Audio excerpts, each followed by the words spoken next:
1970년에 첫 번째 기록을 세우고 1977년까지 8년 동안 세계 신기록을 갈아치우면서 세계에서 가장 힘센 사나이라고 불렸던 사람이 있습니다.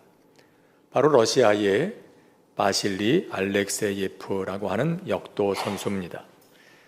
그 당시에는 누구도 경기에서 500파운드, 그러니까 약 227kg을 들어올린 사람은 없었습니다. 당시 학자들과 의사들은 500파운드가 인간의 한계라고 말해왔기 때문입니다. 그런데 1970년 미국에서 열린 세계 역도 선수권 대회에서 그가 500파운드를 들어올리면서 세계 신기록을 세웁니다. 그런데 여기에는 사연이 좀 있습니다. 당시에 그도 그리고 코치도 500파운드는 불가능하니 499파운드를 들겠다고 신청을 했습니다. 그리고 그가 들어올린 무게가 499파운드라고 생각을 했습니다. 그런데 잠시 후에 장내 아나운서의 안내방송이 나왔습니다. 주최 측의 실수로 역기의 무게가 잘못 측정됐다는 겁니다. 그래서 그가 실제로 들어올린 무게는 499파운드가 아니라 501.5파운드였다는 거였습니다. 500파운드가 인간이 들어올릴 수 있는 무게의 한계라고 하는 그 당시의 통념이 깨지는 순간이었습니다. 그런데 더욱 놀라운 건 그 후에 벌어진 일들이었습니다. 500파운드가 인간의 한계라고 믿었을 때는 누구도 그 이상을 들어 올리려고 하지도 않았고 또 들 수도 없었습니다. 그런데 한 번 이 기록이 깨진 이후로 같은 해에만 500파운드 이상을 들어 올린 선수가 6명이나 나왔습니다. 사람의 생각이라고 하는 게 얼마나 대단한 것인지 모르겠습니다. 그런데 이런 것은 우리가 사람을 이해하는 데에도 큰 영향을 끼칩니다. 오래전에 어느 전도사님 간증에 이런 내용이 있었던 걸 기억합니다. 이분은 유난히 키가 작았습니다. 그런데 태어나서 한 번도 자신이 키가 작다고 생각한 적이 없었답니다. 키 큰 친구들 사이에서도 늘 당당했습니다. 자라면서 가족들 가운데 누구도 이분을 보고 작다고 이야기한 사람이 없었기 때문입니다. 그런데 하루는 교회에서 교역자들과 등산을 갔습니다. 이분이 자기의 몸만한 배낭을 짊어지고 가는 게 안쓰러워 보였는지 목사님이 옆에 같이 가는 전도사님에게 이렇게 얘기를 합니다. 이 전도사님, 몸도 작은데 키도 작은데 힘들 텐데 이 배낭 좀 대신 들어주지 그래요. 물론 그 말은 전도사님을 배려하는 말이었습니다. 그런데 그 말을 들으면서 이분은 생전 처음으로 내가 다른 사람들보다 키가 좀 작은가 보다, 그걸 알게 됐답니다. 물론 그 말을 듣고 주눅이 들게 됐단 말은 아닙니다. 요는 자신이 충분히 크다고 인정해주는 가족들 사이에서 자라면서 자존감이 아주 높은 사람이 됐다는 거죠. 여러분은 여러분 곁에 사람들을 어떤 눈으로 보고 계십니까? 이 세계를 어떤 눈으로 보고 계십니까? 오늘 말씀에는 한 불행한 여인의 이야기가 나옵니다. 예수님께서 안식일에 한 회당에 들어가셨습니다. 거기서 말씀을 가르치십니다. 그런데 그 자리에 허리가 완전히 굽은 한 여인이 있었습니다. 허리가 완전히 꼬부라져서 조금 더 펴지 못하고 그저 땅만 보고 살 수밖에 없는 그런 여인이었습니다. 그렇게 된 지가 벌써 18년이나 됐습니다. 허리가 굽게 되는 원인에는 여러 가지가 있겠죠. 사고 때문일 수도 있고 퇴행성 질환이든지 류마티스든지 골다공증이든지 혹은 비타민 결핍이든지 혹은 척추를 지탱해주는 근육이 약해져서인지 혹은 또 다른 이유가 있을 수 있겠지만 오늘 말씀에 따르면 이 여인의 경우는 귀신이 그 원인이었습니다. 그 당시 평균 수명이 40세가 채 되지 못했던 걸 생각하면 이 여인은 상당히 오랜 세월 고통을 겪으며 살아왔습니다. 그런데 이 여인을 둘러싼 시각이 각각 다른 걸 오늘 말씀에서 볼 수 있습니다. 먼저는 귀신의 시각입니다. 귀신은 이 여인을 망하게 해야 할 대상으로 보고 있습니다. 그게 귀신의 시각입니다. 본문에는 이 여인의 상황을 이렇게 기록합니다. 18해 동안이나 귀신 들려 앓으며 꼬부라져 조금도 펴지 못하는 한 여자가 있더라. 몸이 꼬부라져서 조금도 펴지 못하는 상태. 자신의 의지나 힘으로는 허리를 곧게 펴지 못합니다. 다시 말해서 건강하게 살 자유를 빼앗긴 겁니다. 허리를 펴고 살 수 있는 자유를 빼앗긴 겁니다. 몸이 꼬부라졌다는 것은 단순히 건강의 문제인 것을 넘어서서 사탄에게 붙들려서 그에게 억눌려서 사람이 당연히 누려야 할 존엄과 자유를 잃어버렸다는 것을 상징적으로 보여주고 있습니다. 그게 귀신이 하는 일이고 사탄이 하는 일이에요. 며칠 전에 광복절을 지냈습니다마는 우리도 한때 이 나라의 국민으로 살아갈 자유를 빼앗긴 때가 있었죠. 말을 잃어버리고 문화를 잃어버리고 한국인으로 살아갈 자유를 빼앗긴 채 살았던 시절이 있었습니다. 1936년 베를린 올림픽에서 금메달을 얻고도 태극기가 아닌 일장기를 달고 시상대에 올라야 했던 손기정 선생님. 1992년 황영조 선수가 바르셀로나 올림픽에서 태극기를 가슴에 달고 시상대에 올라 금메달을 받는 그 장면을 보면서 이분이 이렇게 얘기했다지요. 56년 동안 맺혔던 한이 이제야 풀렸다. 이제 죽어도 여한이 없다. 그렇게 말했다지요. 요즘 우리나라에서 외국인 노동자들이 당하는 가혹행위에 관한 기사가 우리를 부끄럽게 했던 그런 일이 있습니다. 나라가 가난해서 말도 안 통하고 모든 것이 낯선 이곳에 와 일하는 것, 이 얼마나 힘든 일입니까? 우리도 오래전에 그러지 않았습니까? 우리나라가 하도 가난해서 외국 나가서 돈 벌어와야만 됐던 그런 어렵고 힘든 시절 우리도 겪지 않았습니까? 그러면 그분들 고충을 생각해서 고급은 아니더라도 최소한 사람답게 살 수 있도록은 해줘야 되지 않겠습니까? 그런데 그저 가난하다는 이유로, 말을 잘 못 알아듣는다는 이유로, 기대만큼 일의 성과가 나지 않는다는 이유로 함부로 대한다면, 물론 다 사정이 있다고는 하겠습니다만 그건 하나님의 형상으로 지음받은 사람다운 행동은 아닙니다. 하나님 닮은 행동이 아니라 귀신, 사탄을 닮은 행동이라고 할 것입니다. 귀신은 그런 눈으로 이 여인을 보고 있는 겁니다. 자기 마음대로 자유를 빼앗고 불행하게 만들어도 되는 사람 정도로 보고 있는 겁니다. 나아가서 하나님의 형상으로 창조된 사람은 하나님을 바라보며 그렇게 서 있어야 하겠는데, 사탄은 사람들을 땅만 바라보며 살게 합니다. 단순히 허리가 굽은 게 문제가 아니라 허리가 완전히 꼬부라져서 눈을 들지 못하는 것처럼 영적으로도 머리를 들어 눈을 들어 하나님을 바라보지 못하게 하고 죄로 물든 이 세상, 땅만 바라보게 합니다. 그게 귀신이 하는 일입니다.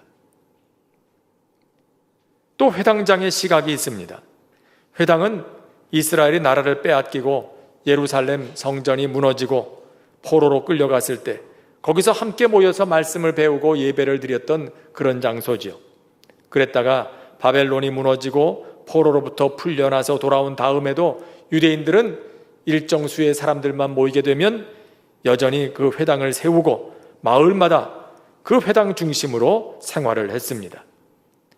회당장은 그런 회당을 관리하고 또 거기서 드려지는 예배를 주관하고 유대인 사회의 질서를 유지하는 중요한 역할을 했던 사람입니다.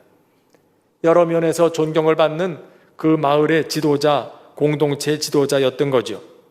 그렇다면 그 마을의 어려운 사람들을 돌보는 긍휼의 마음도 지도자로서 가지고 있어야 마땅했는데, 오늘 본문에 나오는 이 사람은 이 여인을 그 자리에 있어서는 안 되는 사람, 뭔가 모자라서 한참 배워야 하는 사람, 예수님의 말씀에 비추어 보면 심지어는 소나 나귀만도 못한 사람 취급을 하고 있습니다. 회당장이 뭐라고 합니까? 일할 날이 엿새가 있으니 그동안에 와서 고침을 받을 것이요 안식일에는 하지 말 것이니라. 유대인들의 율법에 따르면 안식일에는 아무 일도 해서는 안 됩니다.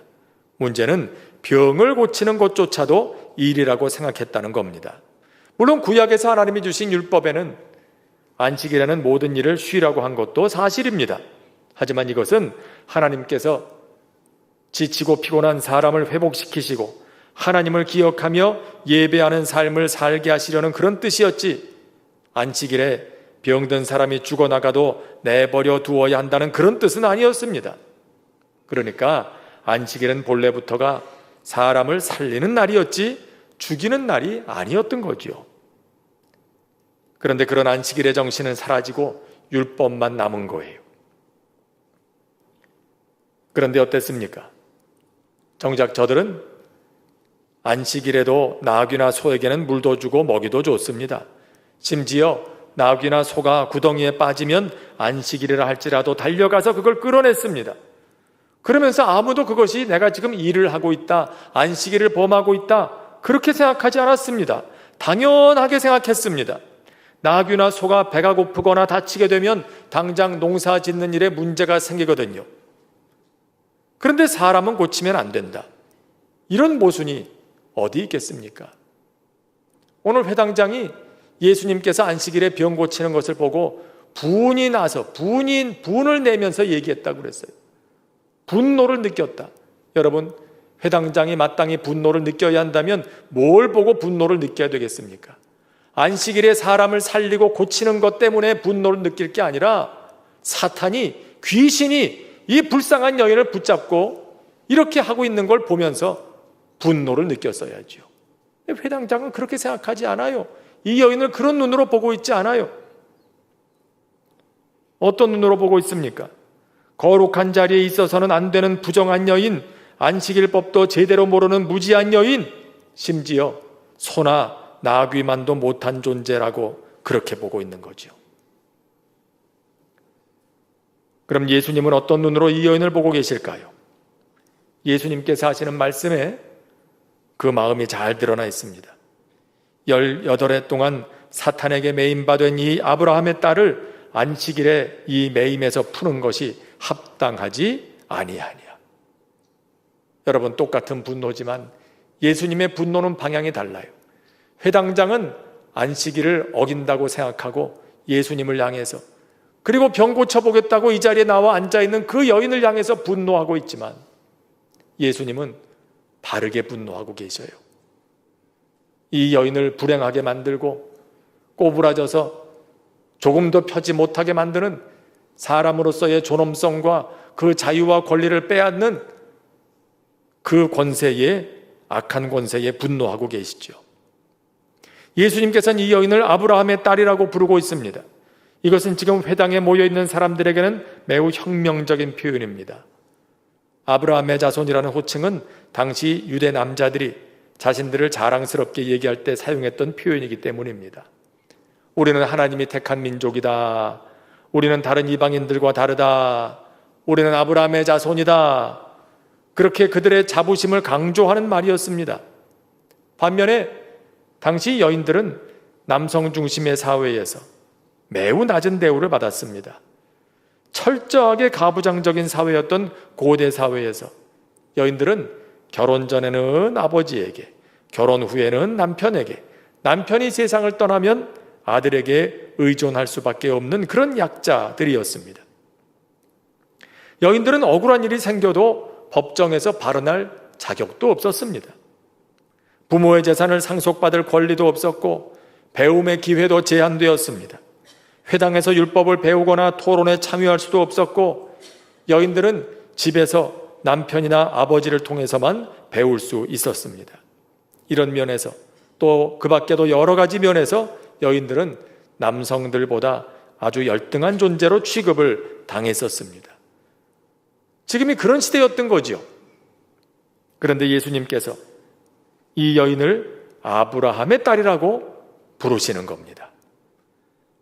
그러니 그 시대에 살고 있던 사람들, 그 자리에 있던 사람들이 얼마나 깜짝 놀랐겠습니까? 어떻게 아브라함의 이름을 여자에게 붙일 수 있나? 그것도 저렇게 온몸이 비틀리고 꼬부라져서 흉측한 여인, 이 거룩한 장소에 있을 수 없을 것 같아 보이는 부정한 여인에게 어떻게 아브라함이라는 이름을 갖다 댈 수가 있나? 지금 사람들은 깜짝 놀라는 겁니다. 그런데 예수님은 또 말씀하십니다. 여자여, 내가 네 병에서 놓였느니라. 여인을 여자여라고 부르는 것은 그 당시 여인들을 높여서 부를 때 사용하는 표현이었어요. 그래서 예수님께서도 어머니 마리아를 부를 때 여자여 그러지 않았어요?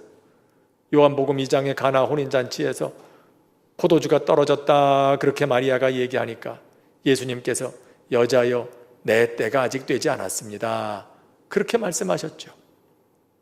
어떤 분들은 어떻게 예수님이 어머니에게 여자여라고 그렇게 말할 수가 있냐 그렇게 말씀하는 분도 있습니다만은 사실 이건 낮게 보아서가 아니고요, 도리어 존경하는 마음으로 그렇게 말씀하신 겁니다.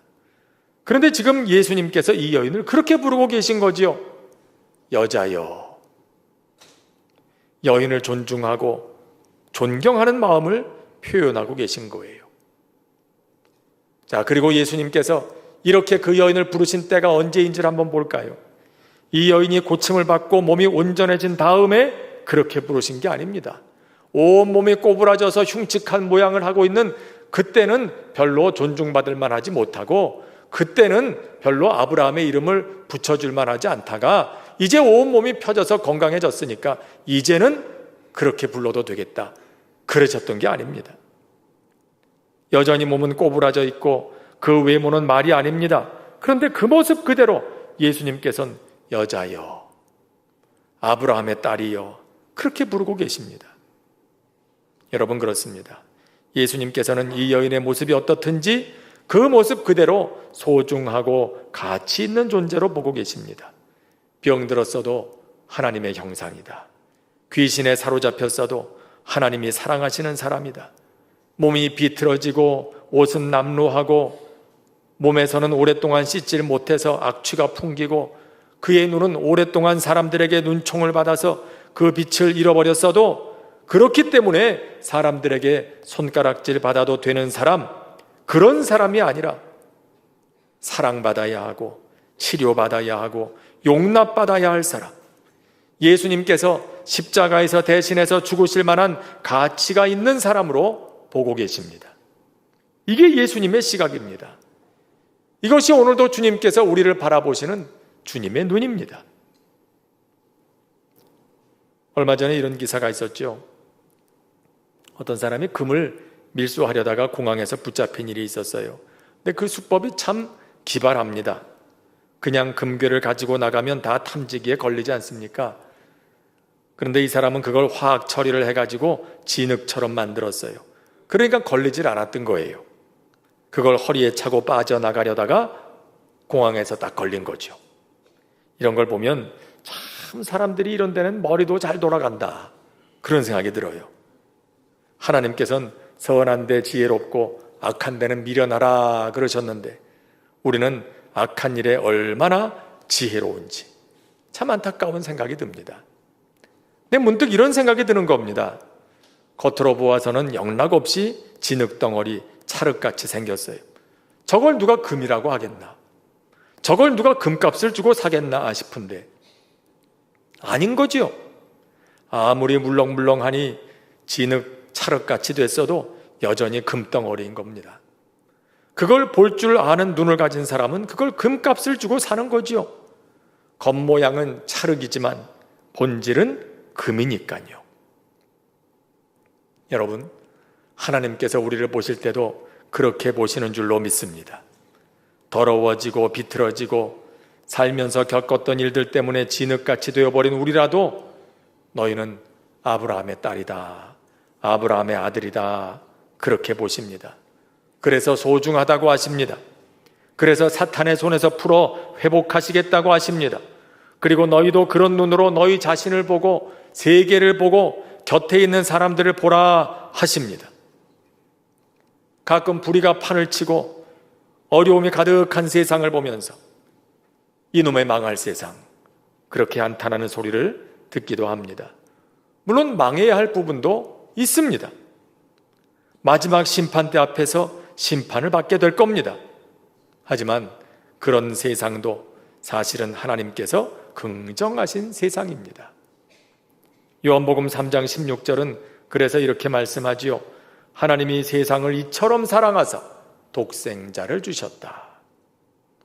우리 눈에 망할 것으로 보이는 세상도 하나님께서는 내가 사랑하는 세상이다 하십니다. 우리 눈에 당장 망해야 할 것처럼 보이는 사람도 하나님께서는 내가 사랑하는 사람이다 하십니다. 그리고 내 아들 예수가 그런 세상을 위해서, 그런 사람을 위해서, 그런 너를 위해서 십자가에서 죽었다고 하십니다. 1900년대 중반 최고의 재즈 가수 중에 하나였던 루이 암스트롱이 부른 What a Wonderful World, 이 얼마나 멋진 세상인가, 그런 노래가 있죠. 그 가사가 이렇습니다. 초록나무들과 활짝 핀 빨간 장미들을 봅니다. 당신과 나를 위해서죠. 그리고 난 이렇게 생각합니다. 이 얼마나 멋진 세상인가. 잘 지내냐는 사람들의 인사, 그것은 사실 나는 너를 사랑한다는 뜻이지요. 아이들의 울음소리가 들립니다. 그들이 잘하는 것도 지켜봅니다. 그들은 내가 아는 것보다 훨씬 많은 것들을 배우겠지요. 그리고 난 이렇게 생각합니다. 이 얼마나 멋진 세상인가. 어떤 사람들은 그가 얼마나 멋진 세상에서 살았기에 이런 노래를 불렀을까 말하기도 하지만, 사실 그가 이 노래를 부른 때는 미국에서 극심한 인종차별과 갈등, 그로 인한 폭동이 끊이지 않던 혼란한 시기였습니다. 말하자면 혼란스러운 현실 속에서 암울한 그런 시대, 그런 현실을 넘어서는 희망을 노래하려고 했던 거지요. 루이 암스트롱 개인에 대해서는 여러 가지 평가가 있을 수 있겠지만, 그의 노래의 이 한 대목은 우리가 사람들과 세계를 보는 눈에 대해서 질문을 던지고 있습니다. 어떤 분은 그의 자녀들에게 이런 마지막 말을 남겼다지요.